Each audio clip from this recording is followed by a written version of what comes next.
Hi, I'm Gary Korb, Executive Editor for Cigar Advisor Magazine. I'm here with my co-executive editor, Hayward Tenney. Hi. And we have a very special guest today, Charlie Torano from Torano Cigars. And as you might imagine, we're going to be smoking a Torano cigar this morning, and it's the original Vault cigar. This is a full-bodied cigar, and I'm just going to turn it right over to Charlie and let him tell you a little bit about the backstory of the cigar and how it came to be. Well, guys, it's good to be here with you. And Thank you. The interesting thing about the Vault brand, this brand, the inspiration for it came from the fact that, I think most of us in the cigar industry, certainly those of us that are manufacturers and distributors, consider ourselves, we're like a blend laboratory, meaning we're always working on cigar blends. And over the years, my family's been involved a lot in private label manufacturing, not only for the Toranos, but for a lot of different companies. And over the years, beginning in roughly 1982, when my family started to transition from growing tobacco to getting into the cigar side of the business, my father started to keep a blend book.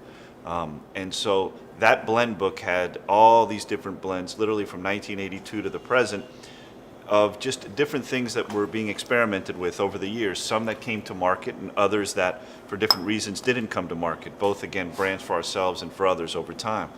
So as a couple of years ago, when we were working on new blends and we were working on new releases for the family, we said, we have a blend book with all these neat blends. Instead of continuing to add to them, why don't we go back to some of these blends, see how we feel about them using today's tobacco, and maybe make some minor changes to those. So we keep the blend book in a vault, in a safe deposit box, really, in a bank in South Florida, of all places. That's great. So what we did was we called the brand Blends from the Vault because we went back to that vault, picked out some blends from that book. Right. And even if you look at the box, we don't have a box here, but if you look at the box style of the Vault, it's actually like a safety deposit box in terms of its shape. Mm-hmm. But more importantly, on the blend side, the cigar that we're smoking, the secondary band says A008, and the 00 stands for the year that blend was configured. In this case, it was in the year 2000. And the A and the 8 are different codings that we use in that book to denominate certain types of blends and also the number of the blend. And the neat thing about this blend is while we liked it on paper, mm-hmm. Again, we took tobaccos from today that were a little different. Tobaccos from today will taste slightly different than tobacco 12 years ago. I see. And so one of the differences we made to this blend, or one of the interesting things to me about this blend, it's really the first time that we use Ometepe tobacco. Mm-hmm. And Ometepe is from a volcanic island on Lake Nicaragua. Yep. I know that you guys are mm-hmm. familiar with it, and you Yep. may have even visited there. Mm-hmm. And so we're using a double binder in this blend. This blend has a Nicaraguan wrapper. It has a double binder, which includes this Ometepe tobacco and also a binder from Jamastran, Honduras. Mm. And then we use a combination of different fillers from Nicaragua. But for many, many years, the tobacco from Ometepe was really dominated by a couple of cigar factories because there wasn't a lot of tobacco grown, and that tobacco was monopolized to a certain degree. And we always enjoyed it, but we never had enough of it to use. Right. And so we were finally able to get some of it. We combined it with the original blend that was made back in the year 2000. And what you have is the Vault A008, mm-hmm. the first blend from the Vault that was released a couple of years ago. Well, I can tell you right now, mine starts off with a bang. No doubt It's about got to it. be that Ometepe going there because But it ramps right up with a nice big full body, nice big full flavors. I think you get on the palate, and it's really kind of a meaty, chewy, mm-hmm. heavier bodied cigar. I'd say if you're a newer cigar smoker, you probably want to wait a little later in the day. It's about 10 o'clock here. Yeah, a little early for this, but it's also really well packed. And if you know anything about Torano cigars, if you're a Torano cigar smoker, and I do smoke a lot of them, they're consistently well made. And also you, I guys. like this is just me personally, I like the flavor of Honduran tobacco. Me too. It has this kind of, kind of like a caramelly kind of, or I don't know how to describe it. I just like it. A lot of people compare it to like an earthiness, I think. Yeah, That's it's just- what they say. Yes. A lot of people say it's got those darker, kind of almost like soil-like. You can taste the soil Totally agree with that description. Yeah, I think earthy when I think Honduran tobacco, and I like that flavor a lot. You know, the interesting thing, one time, guys, sometimes we'd have some people come to the factory, and we would take a 4x38 cigar, and we would use the binder, filler, and the wrapper of all of one style of tobacco. So, for example, take tobacco from Esteli, and we would just use it as the wrapper, use it as the binder, and use it as the filler. And we do that with different styles of tobacco to show people how these tobacco leaves really taste, and then we blend them together. I know you've been involved. They call these little things perritos. Yes, I've heard them described that way before. Perritos, yes. And we did that, and I can tell you, when we've blind tested, on some of these times that we've done it, Ometepe actually comes back as one of the favorites. It's almost as you can almost smoke a cigar all Ometepe. I'm not sure that I would launch a brand 100% from Ometepe, but I will tell you that it just goes to show the nice character, the nice flavor, and a little bit of the sweetness that I think this also brings out. Now, is the Ometepe you use high priming? Yes. Is it ligero? Yes. Okay. Now, when you say high prime, I would tell you it's much more viso than So ligero. it's a little more It's a little more in the middle. Okay. It's a little more in the middle of the plant. And in this case, because we use it as the binder. Right. So if we were to use it too high, a ligero as the binder, it would affect the burn a little bit, and it would be tougher. In this case, again, using it as the binder as opposed to the filler. Hey Lou, you got a good nose. What do you think of the aroma? I think it's a phenomenal aroma. You know, I mean, as you pointed out, I think that, and not just because we're in your presence, but aroma is something that I enjoy in a cigar, probably maybe even more so than flavor for a lot of Interesting, yeah. cigars. Yeah, me too. And Something. consistently, I think that some of the cigars that you make have an aroma that I find very appealing, and this is, no exception. I think there's a good amount of sweetness in it. It's pretty complex, pretty like almost dense. I mean, you've got to just kind of smell a little tiny bit of it, with my patented wafting technique. Yeah. And but very nice. I want to ask you a question. Going back to the blend concept, the blends from the vault concept. How many blends did you go through before? Did you sort of test out before you arrived at this one? You didn't just open the book and say we're making that one. No, no. I think some of the parts of the discussions about blends that are always more either difficult, or you can call it a little more of the, I don't know if it's the trade secret side, when a lot of the guys and gals that may be listening to this right now say, well, I've heard tobacco, so this has Nicaraguan tobaccos from Esteli and Jalapa. Right. Well, there's a lot of cigars that have tobacco from Esteli and Jalapa. Oh, this is a Nicaraguan. The reality is that which farm you use, which side of the farm, this tobacco is grown, the water that is used to fertilize this side versus the other side. So you could have in a region tobacco that is grown and have it taste very different one farm from the other.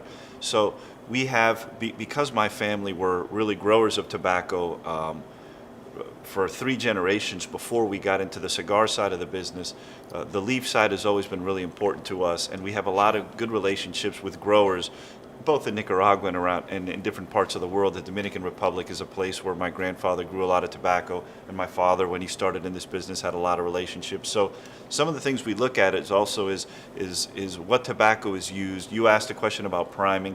So where's the farm from, and can we get that tobacco?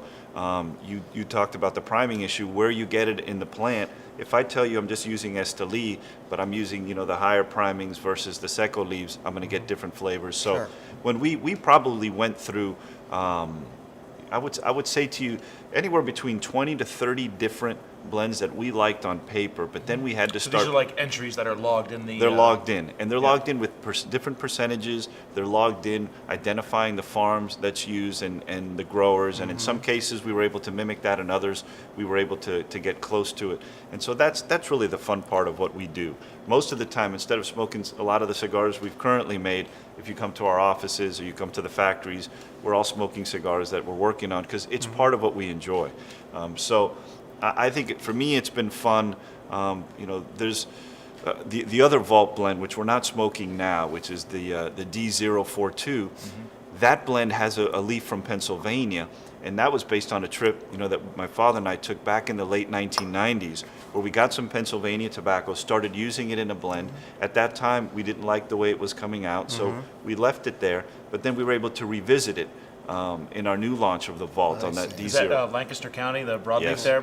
Yeah, exactly. Why has it become so popular, this Pennsylvania tobacco, in the last few years? Yeah, the broadleaf especially. It seems like a lot of the Amish farmers are growing it as well. I would say to you, first, I believe that we're kind of in a new era in cigar making, whereby I think a lot of, look, there was a time where if I said to you, this cigar is made in the Dominican Republic, you knew that that cigar had all Dominican tobacco, or if it was made in Nicaragua, the country of origin told you 90% of the story. Right. Right. Then from there, I think we evolved into blending cigars. The country of origin didn't tell you enough. You needed now to know the blend. Now you needed to know, well, fine, it's made in Nicaragua, but this cigar also includes tobacco from the Dominican and maybe tobacco from Brazil. So we started to make the blends more complex. And then I think what happened from that point is, I think we're in a creative time where people are willing to experiment with different tobaccos that may have not traditionally been used in cigars, to see how it blends with the traditional tobaccos.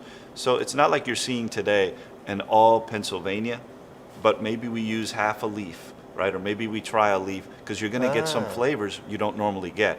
I think another example of that is you've seen now the Dark Fire, the Kentucky Fire Cured. Sure. Right? Sam Lassie has come out with a cigar, a good friend of mine, he's come out with a cigar made in the Dominican Republic, but it's using a Dark Fire leaf.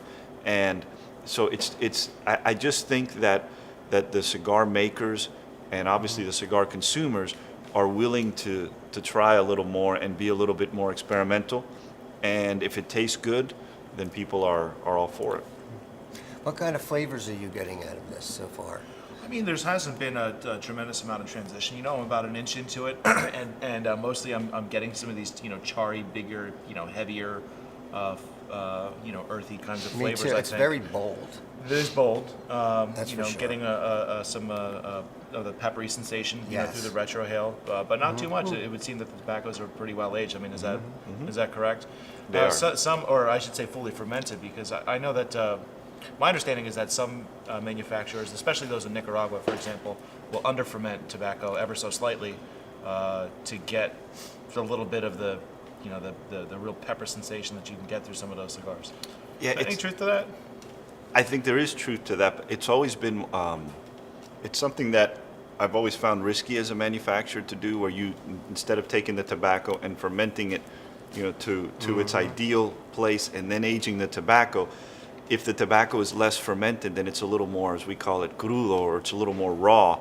And that raw typically would give you, at least the way we were all kind of taught, it would give you a little more of that, of bitterness, right? So you want to ferment it all the way down so that it releases its oils and it matures. So, but I do agree with you that while I confess that it's not something we do, and we've considered it at times, and we've had people ask us, I think that's a tough balance, though, sometimes, which is, well, how much do you under-ferment in order to try to gain some flavors that you think might combine well with the fermented tobacco? So I don't disagree that it's done, but we've had different discussions at times where I think it's a hard thing to do, and one that we haven't been that comfortable doing. So our cigars, I would say to you that the tobacco is well fermented and then well aged. And so I do think, by the way, that does make it a little harder to get these high octane strength in the cigars, right? For all my years in the business, I've been in the business now for 17 years, and I can tell you that the hardest thing to do is a consistently high octane, powerful cigar, right? You can maybe do it in limited quantities, but to do it, in high volumes, very difficult to do if your tobacco is well aged. I just have one last construction question about the double binder.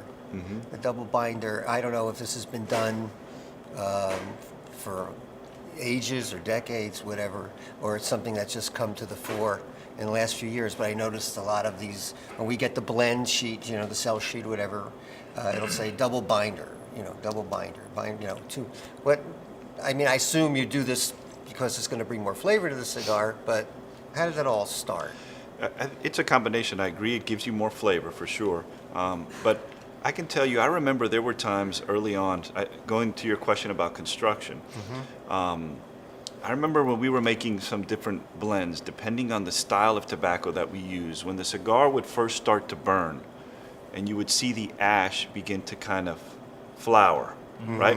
And of course, those of us in the business, cigars, we like this kind of ash, right? We like a tight ash. Oh, yeah. As opposed to when you flower, it starts to feel like a construction issue. And one of the ways that we would address that was to put a double binder that would hold the filler tighter, as opposed to opening up that ash. And so I think the combination of, I think it helps the construction, and I think it also adds a lot to the flavor to have it on the binder as opposed to the filler. And so those are really two reasons I think you've seen maybe more double binders. But I'm telling you from experience, we use double binders a lot to keep that ash tighter on the construction side. I mean, you would think that that using a double binder might increase the cost of a cigar a little bit. It does. It's, right, right. Is that something that you pull out of the bag of tricks very often, or only with select blends? No, not often. Not often. For exactly that reason, because binders are much more expensive than your filler, and so if you have a good binder and the tobacco's performing well, you don't need to do it. But in our case, the tobacco that we had was this Ometepe binder, which we liked a lot, and we added Ometepe to the existing blend in that 2000 blend, which had a Hammerstrong binder, and so when we added it, we just loved the flavor that it added. I love this concept of the blend. Like it's I think of it. I don't think of it as like a spreadsheet. Hearing the story, I think of it more as like your grandmom's recipe book that's annotated and it's got notes all over the place. Sure. And, Exactly.